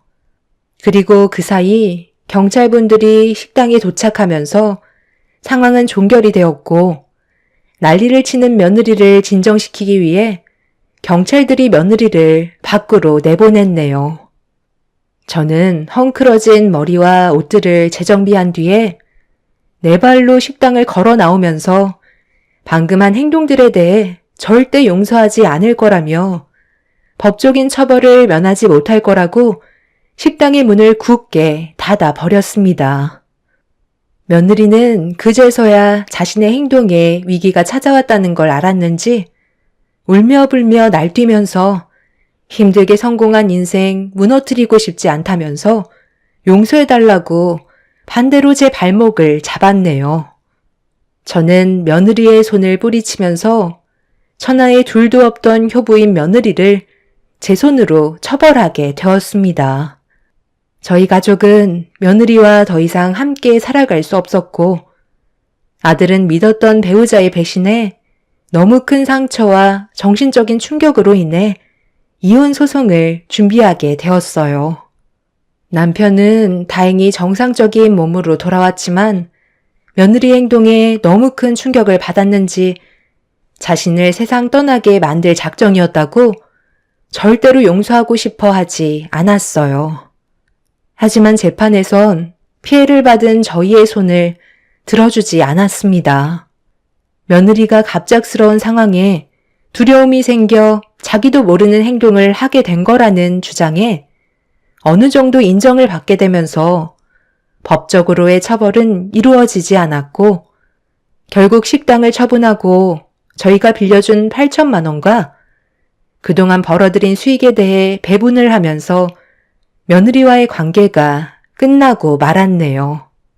아들은 원래 다니던 회사에 다시 출근을 하게 되었고 자기 자식을 키우지 않고 새로운 삶을 시작하겠다는 며느리의 말에 손주는 저희가 키우기로 결정하게 되었어요. 며느리는 다시 사업을 하면 잘 될 수 있다는 자신감이 있었는지 차후에 사돈 집안의 돈들까지 전부 다 긁어모아 사업을 시작했지만 결국 오래가지 못한 채 폐업을 하게 되었다는 소식을 접할 수 있었습니다. 그리고 제 아들의 회사로 찾아가 꽤 많은 빚이 생겨서 도움을 요청했었다는 말을 듣게 되었네요. 사업은 아무나 하는 게 아니라는 걸 이번에 정말 뼈저리게 느꼈고 사람의 욕심은 한두 끝도 없다는 것 또한 배울 수 있었습니다. 그 집안 사람들은 평생 가난에 찌들어 살 수밖에 없는 마인드를 가지고 있는 사람들이네요. 사업을 하기 전에는 효부였던 며느리가 돈맛을 보니 전혀 다른 사람으로 변해버려 참으로 안타깝습니다. 앞으로 저희 가족에겐 평화만 있었으면 좋겠어요. 두 번 다시 기억하고 싶지 않았던 순간들이었네요. 제 사연 들어주신 분들, 오늘 하루도 즐거운 하루가 되시고 가족들과 언제나 웃으면서 행복한 삶을 만드시길 바랍니다. 감사합니다. 안녕하세요. 저는 부산에 사는 44살 남성입니다. 우연히 알게 된 이곳에 사연을 올려보면 어떨까 생각만 하다 용기 내어 이렇게 올려보네요. 당시 철도 역무원으로 일하고 있었을 때 일어난 일을 이야기해볼까 합니다. 현재는 아내와 함께 백반집을 하면서 배달 일을 하며 지내고 있어요. 아내가 요리 솜씨가 좋아 역무원을 그만두고 얼마 되지 않은 퇴직금으로 작은 가게를 차려 살아가고 있습니다. 손에 물 한 번 안 묻혀주겠다고 약속했었는데 제가 일자리를 잃자 아내가 돈을 벌지 않으면 안 되는 상황까지 오더라고요. 남들은 그 좋은 직장 왜 간두냐며 타박하기도 하고 못 볼 걸 보면서도 견디는 게 이기는 거라고 하면서 끝까지 붙어 있어야 한다고들 하지만 그 일을 겪고 난 뒤로는 공황장애가 왔고 사람들이 많이 이동하는 지하철에서 더 이상 고객님들을 친절하게 응대할 수 없는 지경까지 일어났기에 고심 끝에 직장을 그만두었어요. 직장을 간두기까지 부모님 반대도 엄청났습니다. 하나뿐인 외동 아들이었기 때문에 바라시는 것들이 많았어요. 물론 그 기대를 충분히 이해하고 저 또한 불효를 하는 것 같아 항상 마음이 안 좋았습니다. 하지만 직장을 나올 수 있는 용기를 준 건 아내였어요. 하루가 멀다 하고 시댁에 찾아가 백반집을 하고 싶다고 설득했죠. 당돌해 보일 수도 있지만 아내는 부모님들을 설득해내고 말더군요. 차마 남편이 공황장애 때문에 일을 못한다고 말을 하지는 못했어요. 그리고 못나고 철부지 없는 며느리 역할을 자처해 주었죠. 너 정말 제정신이니? 왜 반듯하게 직장 잘 다니고 있는 남편을 꼬드겨? 너도 아들이 있으니까 생각을 해봐라. 영무원 아들이 낫겠니? 밥집 하는 마누라 옆에서 배달하면서 위험하게 사는 아들이 낫겠니? 어머님 말이 다 맞는데요. 그런데 어머니 저 정말 잘할 수 있어요. 어머님도 항상 저희 집에 오시면 제 음식 먹고 기력 난다고 좋아하셨잖아요. 그 이 삼시세끼 꼬박 잘 챙겨주고 부지런 떨어서 알뜰살뜰 꾸려볼게요. 요즘 영무원이 말이 좋지 환경이 너무 취약해요. 아시잖아요. 아무리 3교대라지만 결국 지하에서 일하는 건데 어머님은 아들이 평생 지하에서 일하며 사는 게 좋으세요? 그건 우리 아가 말이 맞네. 영무원이 지하에만 있지. 나는 우리 며느리 말에 적극 찬성이야. 당신도 요즘 뉴스 봤잖아. 영무원들에게 갑질한 사람이 얼마나 많은데? 맞아요, 아버님. 세상이 너무 흉흉하다니까요. 어머님, 저희 가게 차리면 어머님하고 아버님은 매일 공짜밥 드시러 오세요. 돈 하나도 안 받을게요. 내가 뭐 좋다고 거길 가니? 난 밥 안 먹어도 돼. 그러니까 그냥 밥집 하지 말고 부창이 영무원 하면서 월급 꼬박꼬박 받으며 알뜰살뜰 살면 안 되겠니? 어머님도 아시면서 월급쟁이 월급이 어디 월급이에요? 안정적이긴 한데 이 몸도 생각해야죠. 저희 부부 금슬도 좋고 이도 건강해야 둘째 손주도 보시지 않겠어요? 결국 둘째 손주를 미끼로 아내에게 두 손 두 발 다 들어버린 어머니는 그렇게 반대하셨지만 일주일에 한 번씩 꼭 가게에 오셔서 공짜밥을 드시고 갑니다. 이 자리를 빌어서 아내에게 감사하고 사랑한다고 전하고 싶어요. 오히려 저를 설득하고 끝까지 직장에 남아서 가정을 지켜야 한다고 윽박질러도 모자를 판에 제 편이 되어주고 저 대신 부모님 앞에 서서 총대까지 맸으니 정말 장가 하나는 잘 간 것 같았습니다. 무뚝뚝한 편이고 표현이 서툴러서 애교 많고 웃음 많은 아내가 저랑 8년을 살면서 마음고생이 심했을 거라는 걸 너무나도 잘 알고 있어요. 현재 너무 만족하며 지내고 있고 이제는 이 사건이 저와 아내에게는 지난 추억쯤으로 여길 수 있게 되었습니다. 또 요즘은 아내랑 함께 가게 문을 열고 맛있는 집밥을 매일 먹으니 오히려 저를 부러워하는 친구들이 주변에 많아졌어요. 아내에게 집밥을 언제 얻어먹었는지 가물하다며 퇴근하고 오는 친구들도 있고요. 예전보다 마음은 훨씬 평온해졌어요. 이게 다 아내 덕분입니다. 영무원으로 일할 당시 3개조 교대 근무였기 때문에 출퇴근 시간이 주기적으로 달랐어요. 하루는 주간조였기 때문에 아침 교대를 위해 일찍 출근을 했죠. 역사를 순찰하면서 알게 모르게 별의별 사람들을 다 만납니다. 학교에 가 있어야 할 교복 입은 학생들이 손 꾹 잡고 떨어질 줄 모르고 붙어있는 광경이나 열차를 놓쳐서 스크린 도어 앞에서 발을 동동 대는 회사원이나 야간 일을 하고 지친 몸을 이끌고 힘없이 간이 의자에 앉아 열차를 기다리는 사람들이나 모두들 각자의 자리에서 전철을 기다리고 있어요. 혹여나 발생할 위급 상황을 주시하면서 오전 순찰을 하고 있을 때였어요. 50대 후반쯤 보이는 중년 여성분이 간이 의자에 앉아서 통화를 하는 모습이 눈에 띄었습니다. 너무 큰 목소리로 통화를 했기 때문에 주변 사람들도 그분을 노려보고 있었어요.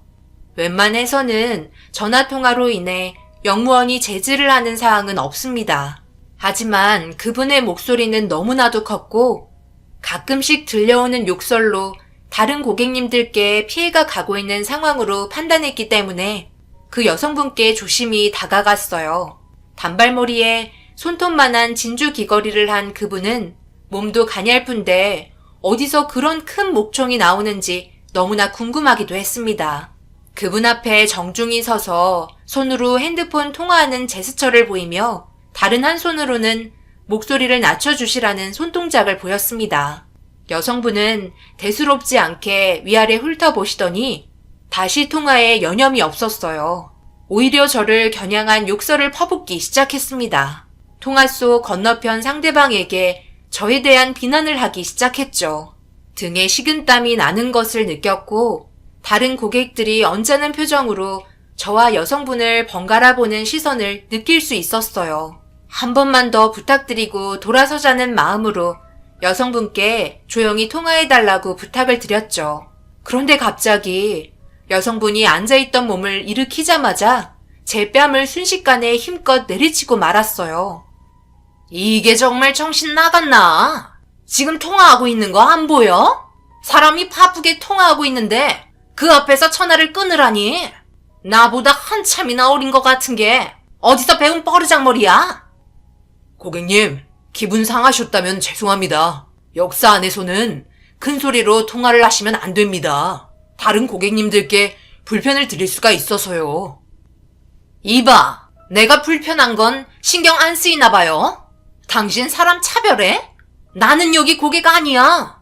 저기 저 사람들이 불편한 건 보이고 당신 때문에 내가 불편한 건 보이지 않나 봐. 너 내가 누군 줄 알아? 아침부터 재수없게 태클이야. 고객님께 불편을 드렸습니다. 죄송합니다. 여성분은 너무나 흥분해 있었고 화가 잔뜩 나 보였어요. 최대한 일이 커지지 않게 마무리 지으려고 대화를 멈췄습니다. 그때 마침 열차가 들어오는 소리가 들렸고 여성분은 저를 밀치고 스크린 도어 앞으로 걸어갔어요. 빨갛게 부어오른 뺨을 만지며 고객 안내실로 자리를 옮기려고 에스컬레이터에 올랐어요. 열차는 멈췄고 몇 안 되는 고객님들이 내리고 갑자기 비명소리가 들리는 거였어요. 올라가는 에스컬레이터에서 아래를 내려다보았는데 여성분이 갑자기 픽 앞으로 고꾸라지는 겁니다.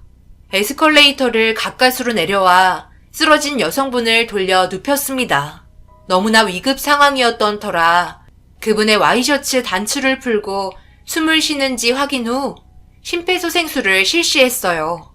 시간이 어떻게 흘렀는지도 모르고 있는데 다른 직원과 구급대원이 도착하자마자 그 자리 그대로 주저앉았어요. 온몸에 힘이 쭉 빠지는 것을 느낄 수 있었어요.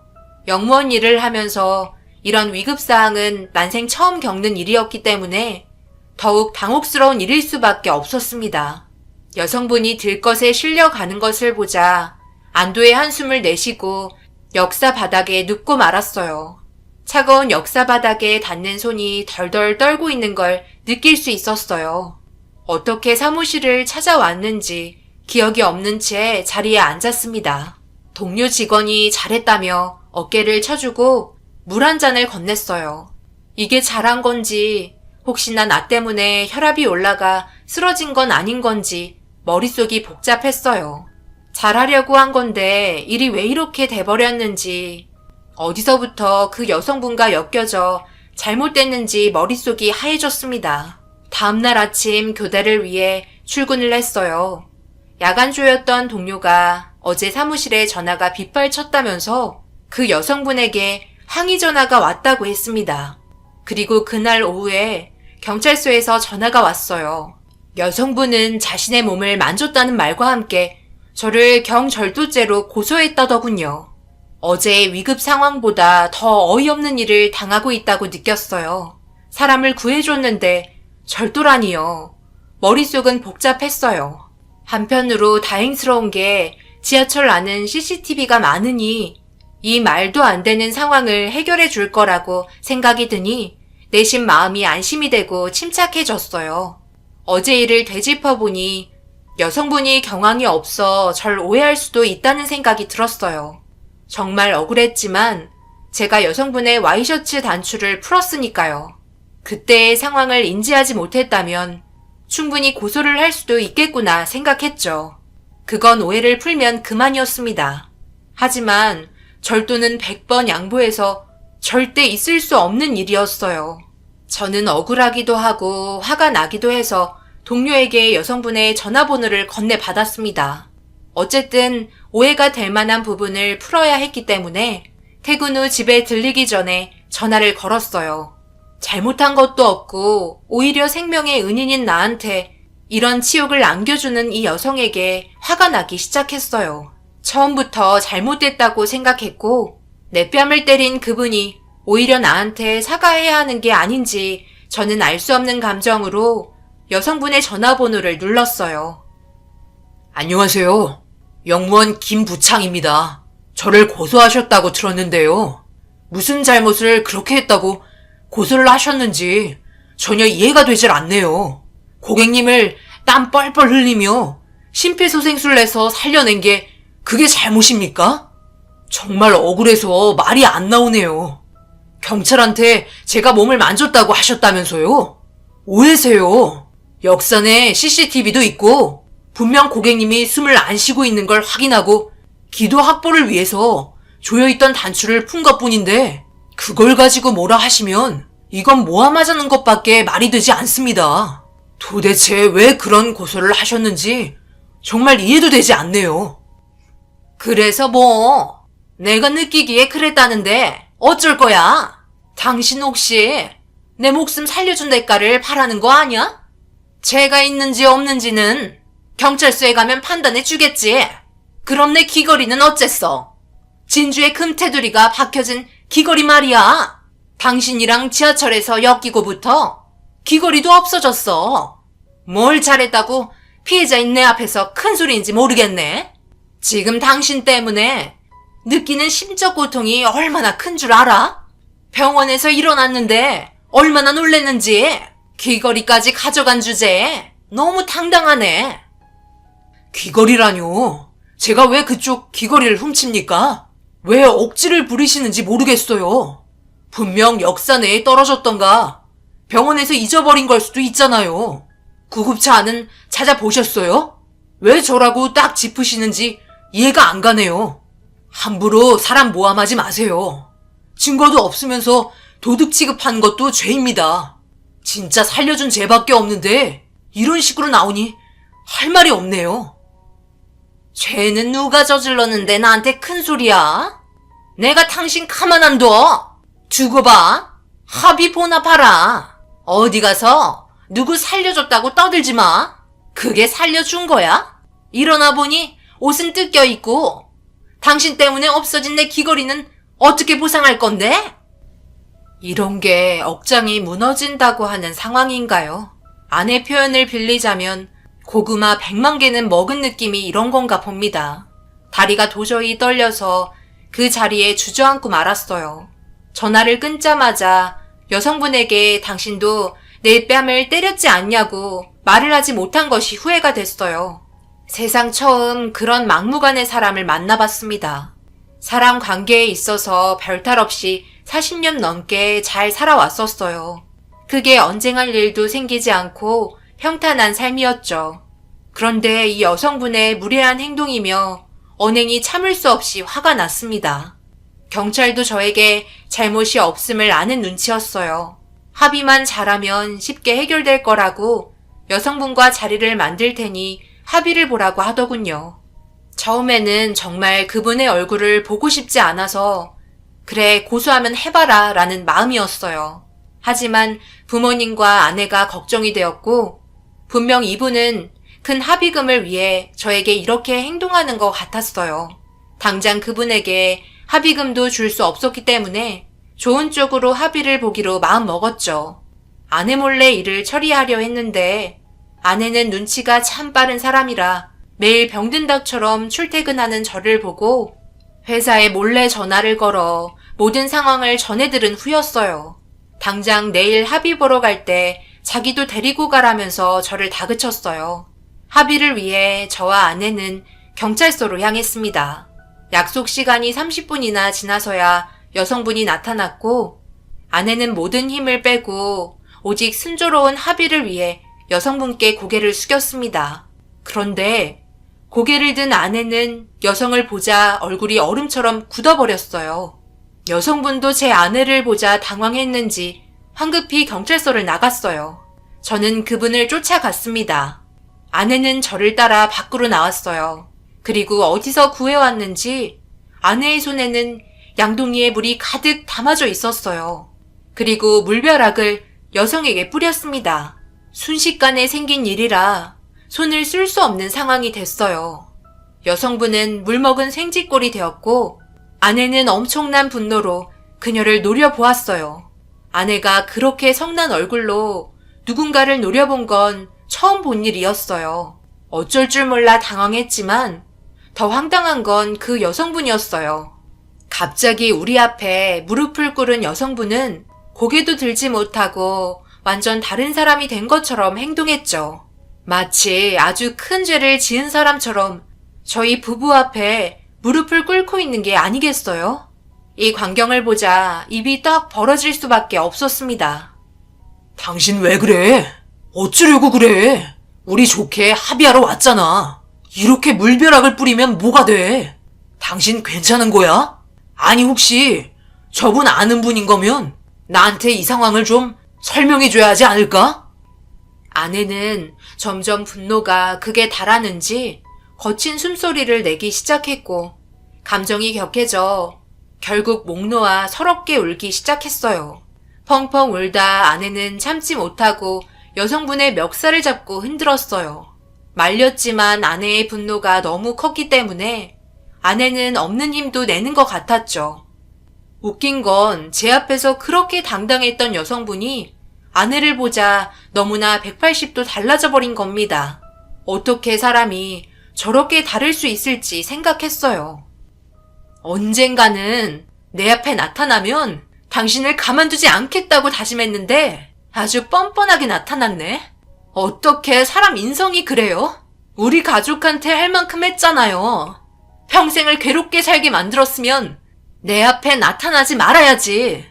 당신 때문에 우리 엄마가 죽었어. 당신은 가정 파탄자야. 내 남편한테 무슨 누명을 씌우려고? 내가 당신 정체를 다 아는데 어디서 사기를 치려고 들어? 내가 면목이 없어. 벌써 15년도 지난 일이잖니? 용서도 바라지도 않고. 나도 지금 이 상황이 너무 놀랐는데 오해는 말아줘. 내가 네 남편인 줄 알고 그랬겠니?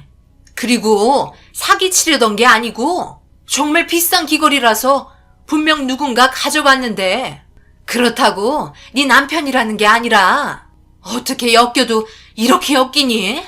남편이랑 있었던 일은 합의할 테니까 다 없었던 일로 하자. 당신은 왜 저런 사람을 살려서 이 수모를 겪길? 왜 하필 저 사람을 살려서 잘했고 칭찬받아야 할 일을 이렇게 경찰서까지 오냔 말이야. 왜 살려냈어? 그냥 내버려두지. 우리 엄마도 그렇게 갔는데 저 사람 때문에 15년 동안 화병을 달고 살면서 돌아갔는데 저렇게 당당하게 살고 있을 줄 몰랐네. 사람이 어떻게 그렇게 뻔뻔해요? 내가 들어보니까 우리 신랑을 아주 바보 취급했던데 상식 이하인 사람인 줄 알고는 있었어. 그런데 자기 살려준 사람을 어떻게 고소를 해? 당신은 우리 신랑 아니었으면 이 자리에도 없었잖아. 내가 귀걸이 때문에 생각이 짧았어. 네 남편이었으면 이렇게까지 안 했지. 날 살려준 건 맞는데 내가 그렇잖아. 고맙다는 표현을 이렇게 할 뻔했네. 이제 정말 안 나타나. 나 살려줘서 고마워요. 내가 원래 그렇게 나쁜 사람은 아니야. 갈게. 여성분은 제 어깨를 몇 번 치더니 서둘러 경찰서를 빠져나갔어요. 아내의 불똥이 저한테 튀었죠. 왜 저 사람을 살려줘서 이 꼴을 당하냐며 한참을 경찰서 바닥에서 울었어요. 그러다 아내가 조금 진정이 됐는지 제 부축을 받아 차에 올라탔습니다.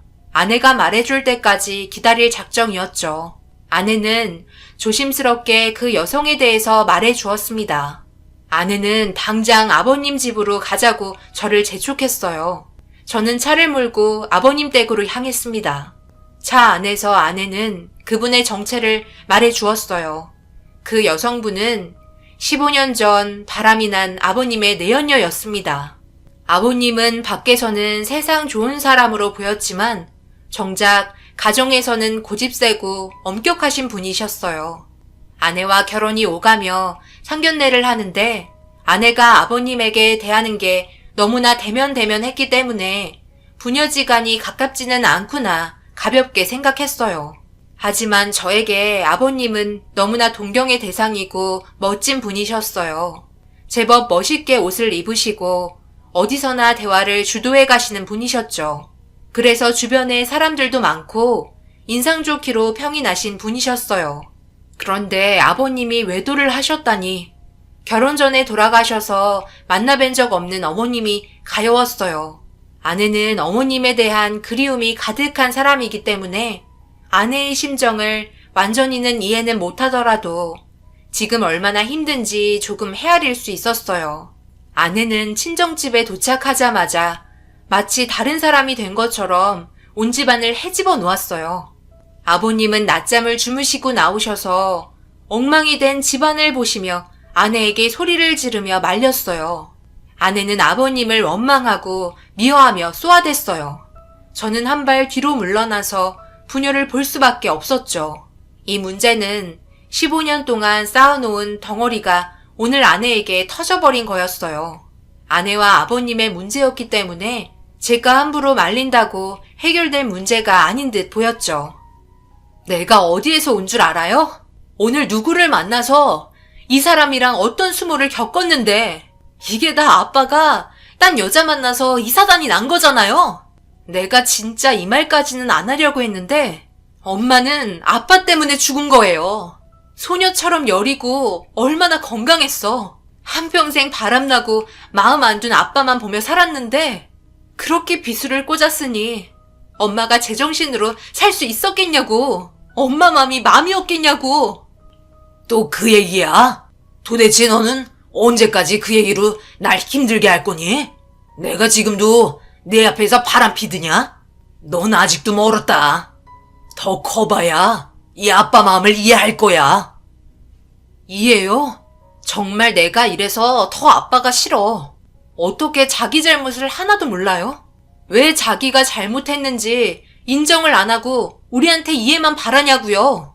어제 이 사람이 사람을 한 명 살렸는데 그 사람이 누군 줄 알아요? 아빠 애인이래. 엄마 앞에서 죽고 못 살던 그 애인이었어. 그런 사람을 김서방이 살렸다고요. 아내는 아버님께 그동안 담아두었던 온갖 서럽고 아픈 기억들을 쏟아냈어요. 외도 사실을 알았을 때 아버님과 어머님을 이혼시켜야 했다고 자책하며 울었죠. 아내는 아버님의 외도를 알게 되고 어머님에게 이혼을 하라 했지만 어머님은 이혼을 생각해보지 않으셨다 해요. 어머님은 미련하게도 30년을 산 아버님을 감싸기만 하셨대요. 오직 아버님만 알고 사셨던 어머님은 이혼하고 살 용기도 나지 않고 항상 입버릇처럼 네 아빠는 나 없으면 못 산다 라는 말을 달고 사셨다네요. 아내는 너무나 답답한 어머님이 싫었고 저와 결혼 전까지는 집을 나가 살았다고 해요. 어머님 곁에 있어주지 못한 것이 돌아가시고 나서야 가슴에 사무친 듯 보였어요. 자신이 집을 나와 살 동안 혼자 외로웠을 어머님을 생각하니 저도 마음이 먹먹했습니다. 저녁이 돼서야 집으로 돌아온 아내는 지쳐 잠이 들었습니다. 아내는 한동안 아버님을 만나러 가지 않았어요.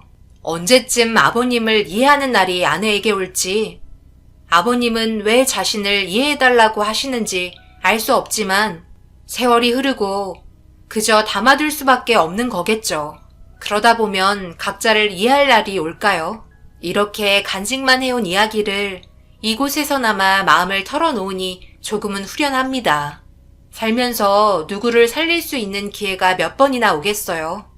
저는 심폐소생술을 하면서 그 긴박한 상황에서 한 가지 또렷하게 들었던 생각이 있었어요.